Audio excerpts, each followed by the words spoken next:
Bonjour à tous. Aujourd'hui, je vous retrouve pour vous apprendre à crocheter dans le brin avant et le brin arrière de la maille serrée. Bien sûr, ce sera pareil pour ce qui est de demi-bride ou bride. Après, il n'y a pas de problème. Donc, j'ai fait pour ma couverture annuelle, j'ai fait 2 carrés. Donc là, ce carré-là, c'est ce qu'on appelle le point élastique, le point de côte, où toutes les mailles serrées sont crochetées dans le brin arrière. D'accord? Et ça, ce carré-là, donc on appelle ça le point albanais, c'est crocheté que dans le brin avant. Alors vous voyez, ça fait une grosse différence de crocheter soit dans le brin avant ou soit dans le brin arrière. Le rendu n'est pas du tout le même. Vous voyez, ça n'a rien à voir. Voilà. Le brin avant, du coup, ça va vous laisser une ligne. Tous les brins arrière vont former une ligne. D'accord? Et quand on vous demande de crocheter dans le brin arrière, par exemple là, pour ce point, du coup, après, ça vous fait une sorte un peu d'accordéon. Bon, là, c'était pour vous montrer l'exemple. Mais après, crocheter dans le brin arrière, on s'en sert énormément en amigurumi. Et crocheter dans le brin avant, par exemple, j'aime bien m'en servir quand je fais le cou d'une poupée. Et quand on redémarre les augmentations pour réélargir au niveau de la tête, moi j'aime bien crocheter dans le brin avant, ça apporte un petit peu plus de tenue. Voilà. Donc maintenant, place à la pratique. Donc j'ai déjà réalisé au préalable une chaînette avec des mailles serrées. Voilà, comme ça c'est plus pratique pour vous montrer. Donc j'ai fait ma maille en l'air. Là, je tourne. Et donc vous allez avoir ce que l'on appelle 2 brins. D'accord? Donc là, vous allez avoir le brin avant. Le brin avant, c'est celui qui est devant vous. D'accord? Il est devant, donc c'est le brin avant. Donc en fait, quand je crochette dans le brin avant, je crochette que dans le brin là. Et ensuite, vous avez le brin arrière, qui est ici. Quand je crochette le brin arrière, tout le tour, tout le rang, je crochette que dans ces brins-là. D'accord? Bon, je vais vous montrer un tout petit peu, mais vous allez voir que c'est très très facile. Une fois qu'on a repéré le brin avant et le brin arrière, une fois qu'on a compris ça, c'est très facile. Donc là, je vais commencer dans le brin avant. Donc attention, mon brin complet est ici. D'accord? Moi, je ne souhaite que le brin avant. Donc c'est un petit coup de main à prendre, franchement. Après, quand vous avez l'habitude de faire du crochet, c'est très facile. Donc vous prenez votre brin avant et vous faites comme d'habitude. Votre maille serrée. Le brin avant, hop, votre maille serrée. Le brin avant, hop, et votre maille serrée.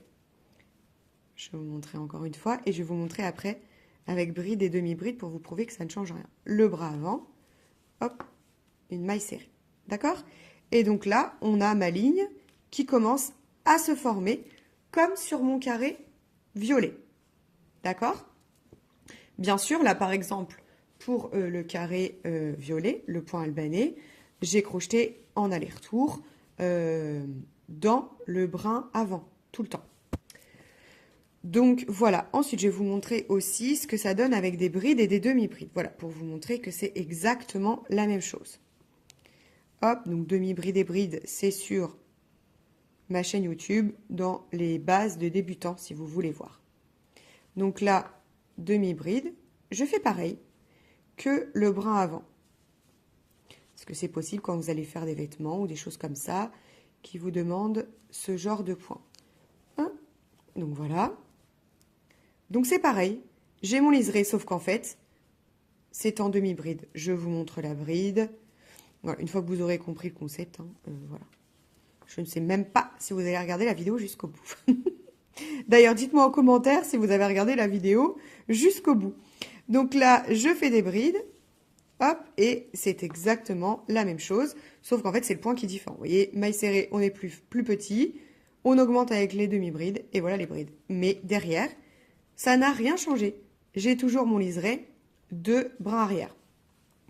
Ensuite, on va repartir en maille serrée pour faire les brins arrière, justement. Là, je laisse de côté mon brin avant, je n'y touche pas. Je prends mon brin arrière et je fais la même chose.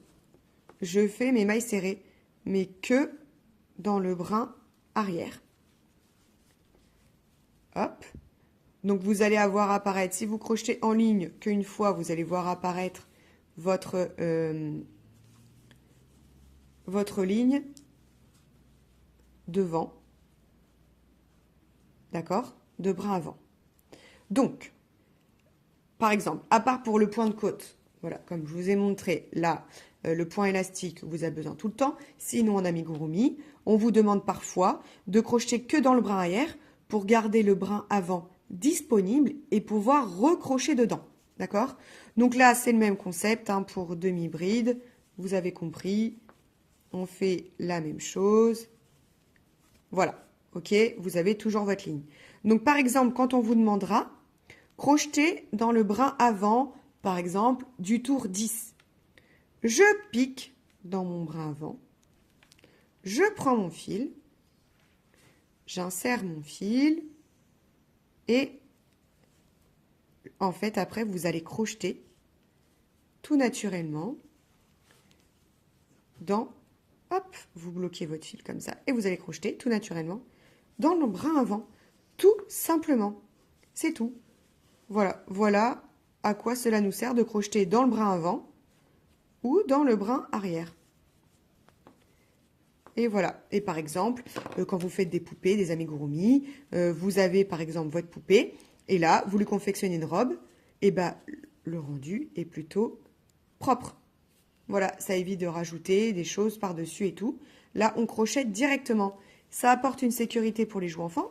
Impossible que ça se défasse, parce que du coup, c'est archi méga sécurisé. Donc voilà, donc j'espère que ce petit tuto vous aura aidé à comprendre ce qu'est le brin avant et le brin arrière. Et n'hésitez pas voilà, à me dire en commentaire ce que vous aurez fait avec cette technique apprise. Voilà.